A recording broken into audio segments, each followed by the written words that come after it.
Thank you very much, Dr. Abdul Latif. It's actually an honor to be your colleague, and thank you for hosting this meeting, and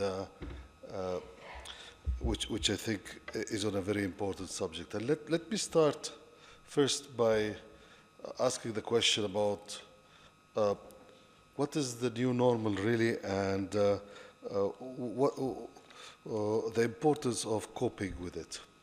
Now, my colleagues who know the oil market much better than I claim that oil will remain low. Oil prices will remain somewhere between $60 and $70 a barrel. And when I ask them why, they say it's because of the shale oil production, that the moment oil prices go up, it becomes profitable to produce shale oil. And therefore, people conclude that that is why the economies of the GCC, the economies of the region, need to diversify and need to change. I have to tell you, I'm always skeptical about those great projections coming from institutions like the World Bank and IMF and so on, because my gut feeling is that if those guys really knew how to project prices, they would not be working at the World Bank or the IMF. They would be somewhere making a lot of money. So having said that, my argument really is it does not make a difference what oil prices are going to be. That the change in economic policies, the economic transformation is needed regardless. My colleague Firas, who's sitting here, is the bank's country manager for Kuwait. As we were in the car, told me that he found a World Bank report of 1962, a World Bank report on Kuwait. It was produced in 1962. And he said, well, everything that this report says applies to where we are today. You need to diversify, you need to reduce your dependence on oil. So this is really my first point, that let us really agree that economic transformation, economic diversification is an important objective, and it is important for us to do it regardless. Of course, if you look at it that way, then the decline in oil prices could be seen as an opportunity because it pushes the politicians to start moving in that direction and in taking the concept of transformation and diversification more seriously. Of course, why are they taking it more seriously? It's because of the increases in their deficits.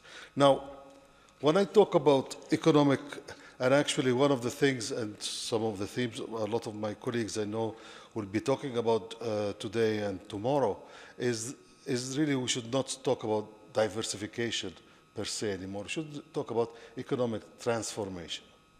This region has been trying to diversify since 1962 and without much success so far. And that is because diversification from the top, a decision to diversify from the top, it does not necessarily work. What we need really is economic transformation, a change in mentalities, a change in approach, a change in the way the economy functions. I talk about the need to transform the economy and society to reflect these changes. Probably a good example of this effort to transform both economy and society is the Vision 2030 of Saudi Arabia. It does not just talk about diversification. It talks about a real transformation of the economy through the IPO for Aramco. It talks about female labor force participation and the need to increase that. It talks about sports, about leisure activities, and so on. So we really need to, in my view, this is the right approach. We need to think much more about how can we transform our economy and our society to move away from a rentier economy based on oil rents to a much more broad-based economy that is also more inclusive, where especially young people feel included in the economy. And I would stress that fact. In most of our countries, nearly 70% of the population is less than 30 years old. And in the past, we used to create jobs in our economies by hiring them in the public sector. And it's still the case in Kuwait, for example. The public sector remains the largest employer of Kuwaiti nationals. This cannot continue. This cannot continue if oil prices are low because it is not affordable. But even if oil prices are high, this is not how you're going to diversify and expand your economy and create new sources of wealth. So I would like to, there are lots of changes that need to be carried out and lots of activities in order to succeed in this economic transformation, and I'm not going to cover them all. But I would like to stress in the few minutes that I'll be talking to you on 3 areas where I feel reforms and changes are necessary. The first area is education. Second area is gender policy and the role of women in the economy. And the third area is the role of the private sector and how to move away from being public sector dominated economies. Let me start with education. I would submit that unless we change our education systems, this economic transformation will not happen. That our youth will not be able to be competitive, they will not be able to work in sectors outside of government unless there is a major change in the education system. And I would highlight 2 problems with the current education systems in the GCC, and actually I would go beyond the GCC and the oil producers. I would say it is the problem with the education system across all Arab countries. The first problem is low quality.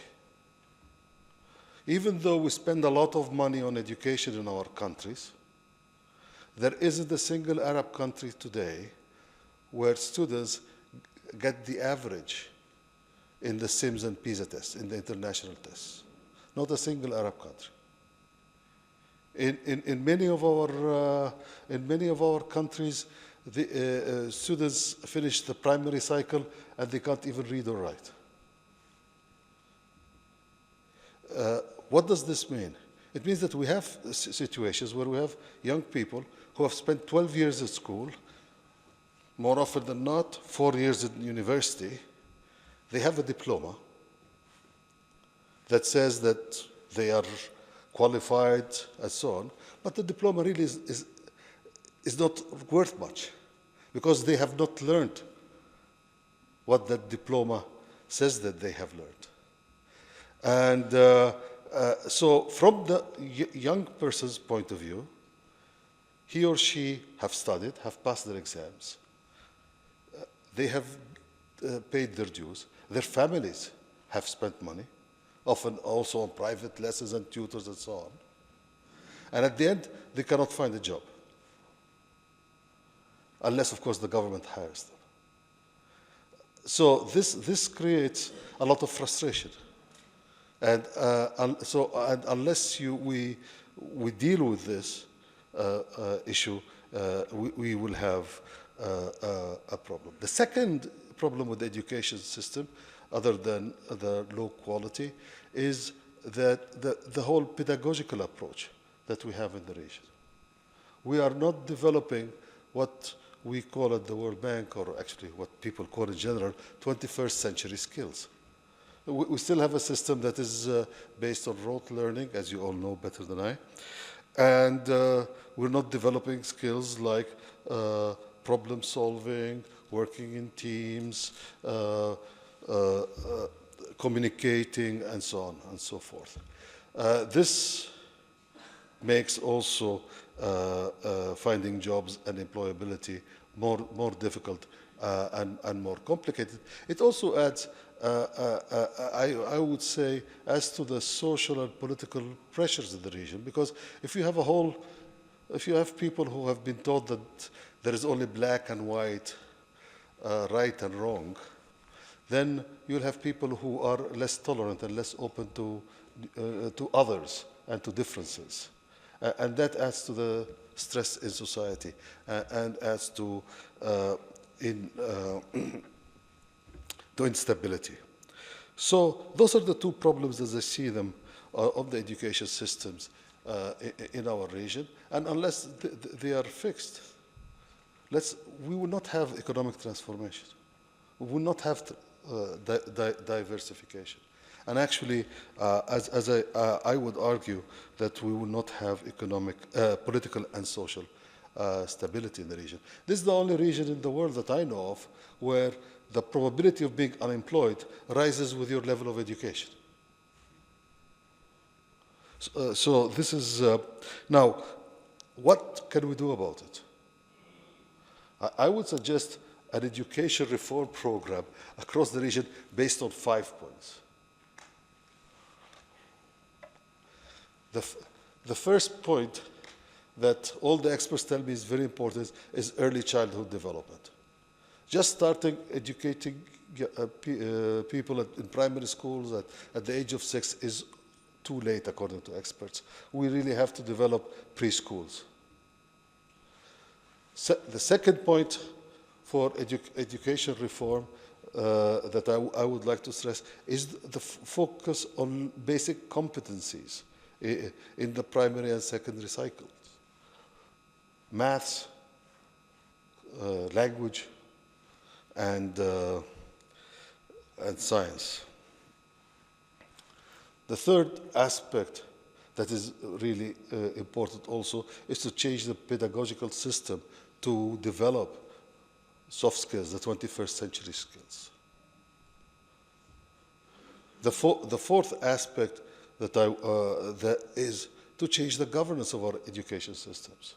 We have systems where the teachers are not held accountable for learning outcomes, nor are the school principals. So you need to change governance so that the teachers and the schools are held accountable for learning outcomes. And finally, I feel that also we need to put in place systems and advisory services to help youngsters do the transition from education to the labor markets.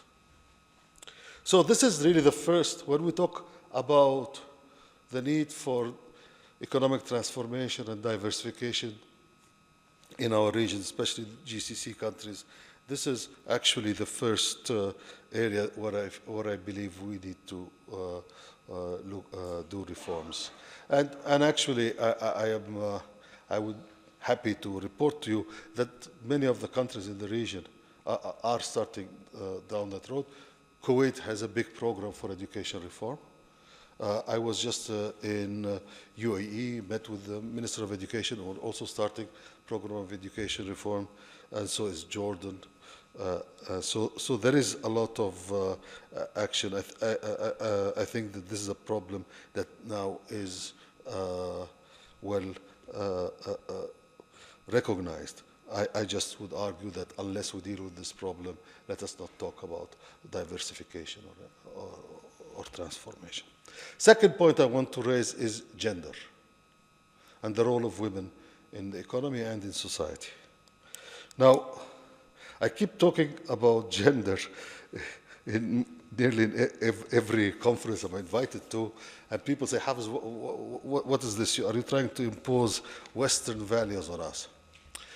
No, I'm not.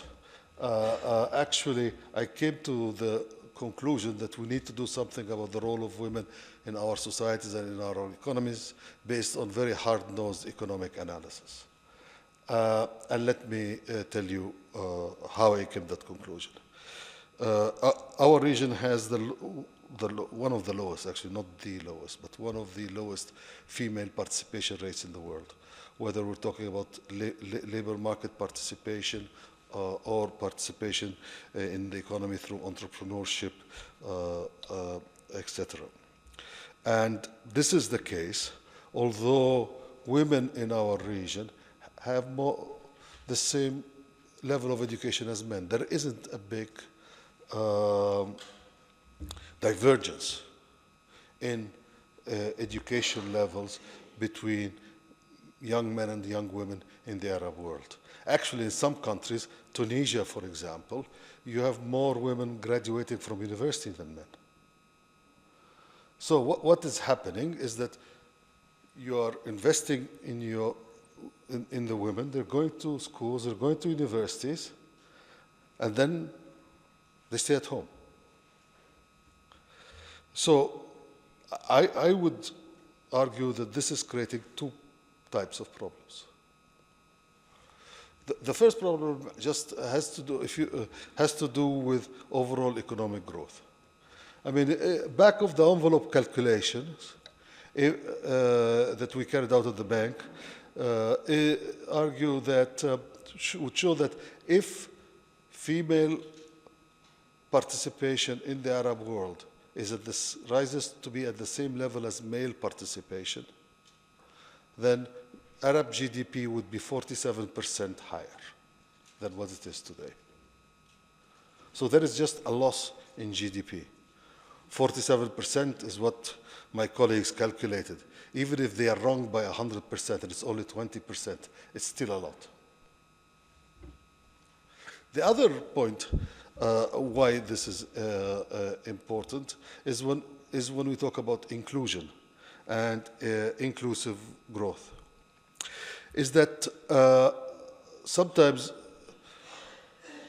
people ask me, what do you mean by inclusive growth? What do you mean by economic inclusion? One simple way of thinking about it is that we are talking about expanding the middle class and raising the standards of living.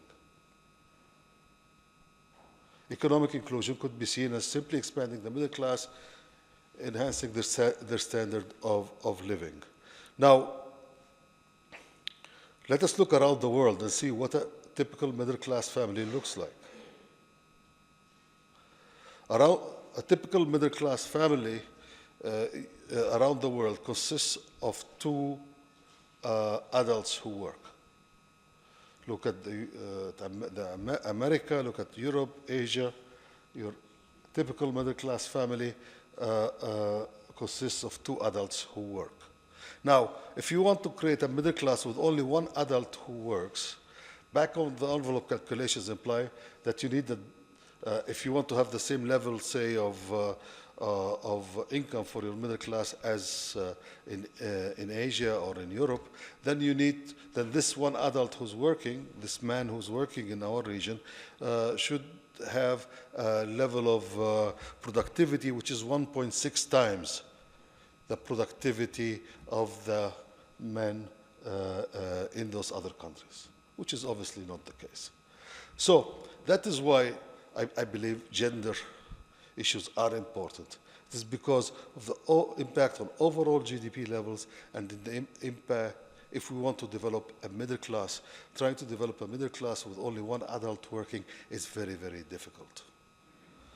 Now, obviously, dealing with the gender issues is not that simple. There are issues that requires a lot of reforms, legal reforms. In some countries, there are constraints on what women can and cannot do. But economic reforms, in terms of creating more jobs and opportunities for men and women. And there is also, obviously, cultural issues that need to be dealt with. And I underline cultural issues, which are extremely difficult to deal with, obviously. But I say cultural issues rather than religious issues. And let me explain. I was doing this research on women's labor force participation in Morocco. I was doing it with a colleague who happened to be a Japanese woman. And So I was saying, we have to look at those three areas.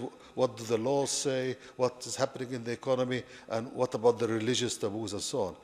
And this lady tells me, listen, Hafez, it's not really religion. It is culture. I said, why? You're Japanese. What do you know about religion? And she answers, well, I did the same analysis in other Muslim countries, in Malaysia. I did it in Indonesia, in Bangladesh. And they don't have the same constraints. So it is not really religion per se, it is more culture than religious, which does not make it easier to deal with, by the way. But that is it. So that is my second point. If we need transformation, education, gender. My third and last point that I would like to stress to you is the changing role of the private sector. And that is something that we have been pushing a lot also from the World Bank side. If we accept what our oil market experts are telling us about the new normal,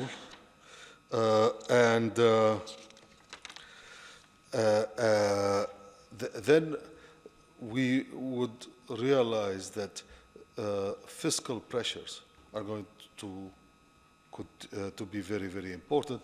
The deficits are going to continue for a while with us. And actually, I would like here to make a point that people don't mention a lot. Actually,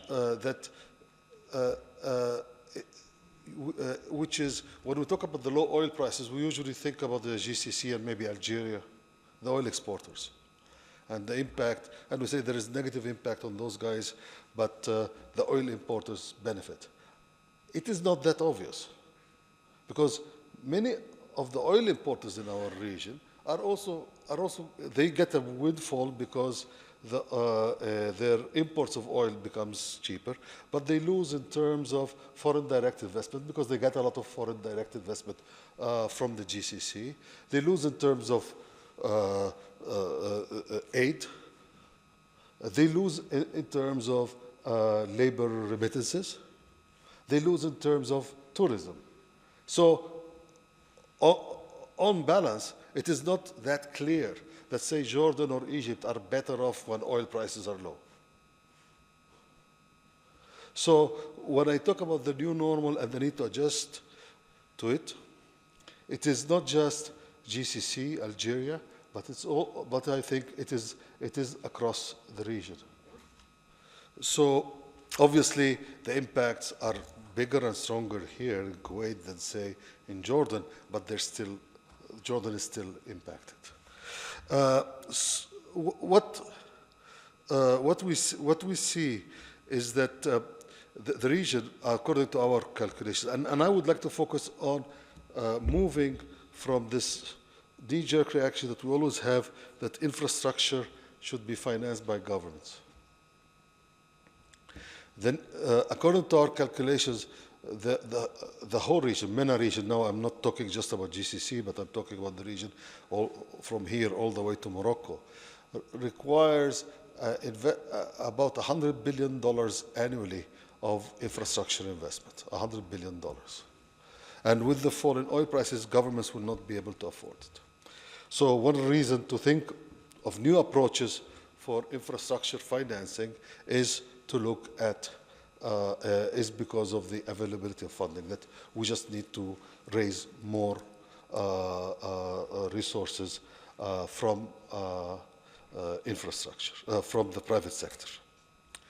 But probably even more important is to consider the efficiency issues. If we look at the infrastructure investments by governments around the region, they typically have problems with efficiency, and there is and a lot of distortions and lack of capacity. Now, there is a whole issue about the governance of the governance of public sector companies, of SOEs, and those SOEs that are responsible for infrastructure in particular. But I know that my colleague Rabah is going to talk about that later today, so I'm not going to get into that. But in general, what we have seen in the region is that we have very highly distorted markets usually, where and only government investments. Best example of that has been Egypt power sector, for example, where prices have been kept very low, collections were kept low. No private company would invest in that power sector, and only government was investing.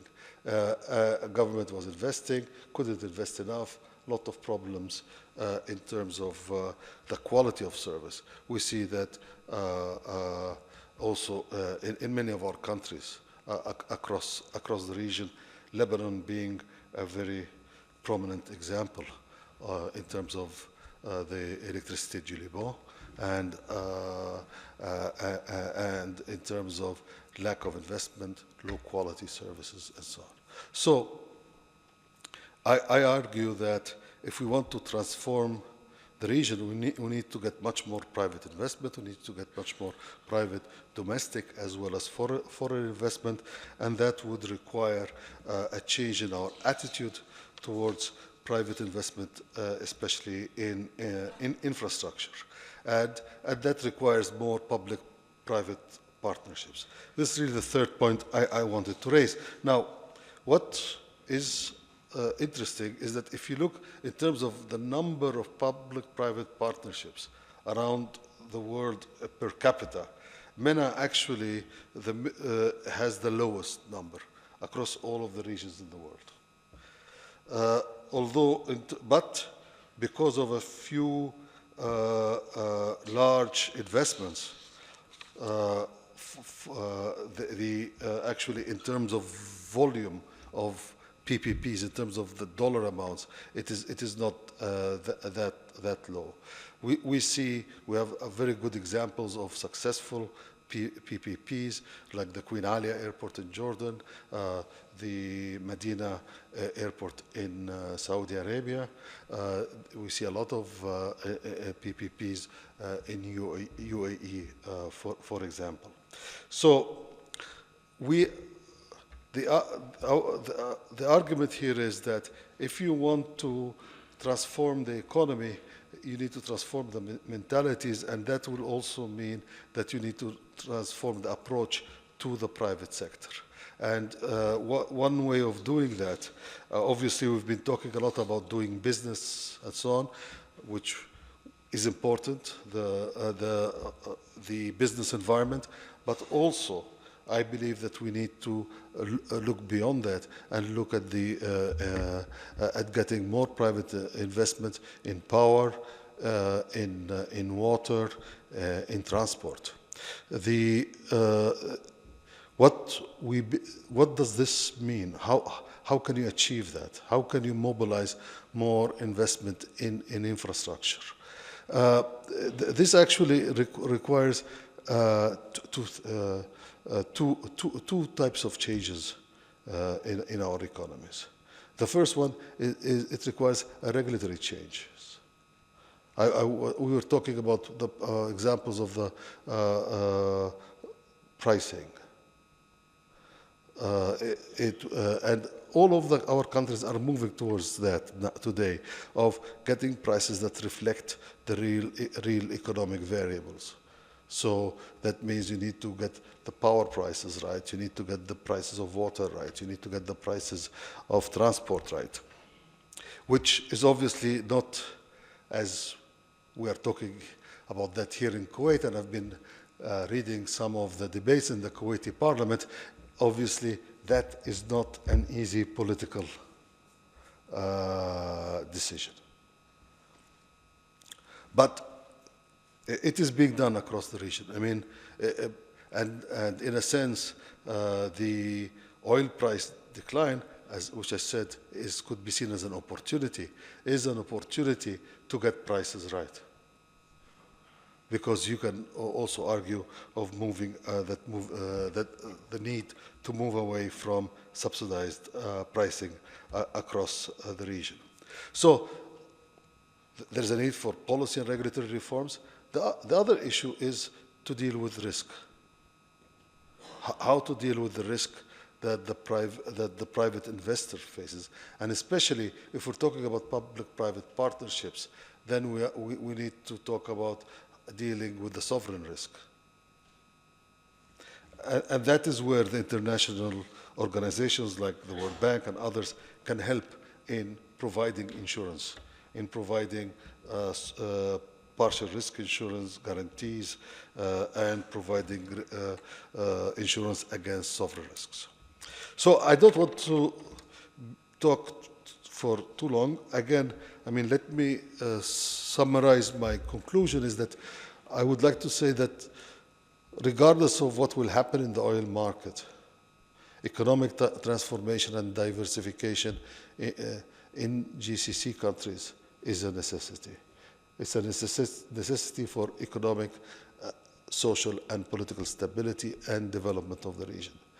As I was saying, this is something that we have been talking about since the early 60s. It has not happened. It has not happened because I believe that the approach we were taking was not the right one.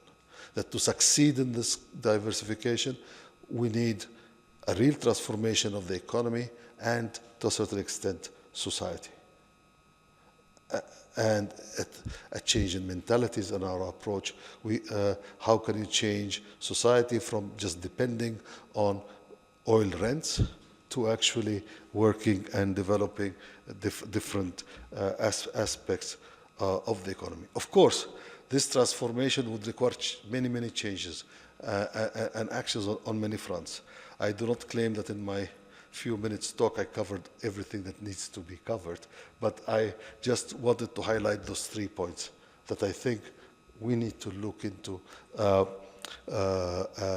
which are what can we do on the education side, the need to change our education systems, the need to look at gender policies, and the need to develop the private sector, and not just the private sector in the traditional areas that we have been thinking about, but also increasing much more private sector in infrastructure. And we have examples of successes in the region in this area, whether it's in the transport sector in Jordan or Saudi Arabia, or in power sectors in Morocco, Jordan, and Egypt. So thank you very, very much. Thank you again, Dr. Abdul Latif, for your great hospitality. And it's wonderful to be in this lovely conference room.